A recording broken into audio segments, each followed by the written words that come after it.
এখানকার যে বেড়িবাঁধের যে অবস্থা, সেই অবস্থা খুবই নাজুক এবং সাগরের এক একটা ঢেউ আসতে পড়ছে কিন্তু বেড়িবাঁধের উপরে। এই বেড়িবাঁধ কিন্তু দিনকে দিন এটা কিন্তু দুর্বল হয়ে যাচ্ছে।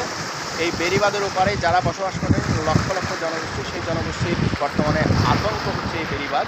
এই যে বন্যার পরিস্থিতি মানে এটা সবসময় বাঙার থাকে, এটা সবসময় পানি তল্ল নীলের আর কোনো অর্থাই নেই। আর পানি তল দিচ্ছে লাগু পরে আবার পানি ফুয়েলি আবার আর আয়, এই যে সবসময় আটার জোয়ার এসে জোয়ারে আটার প্রতি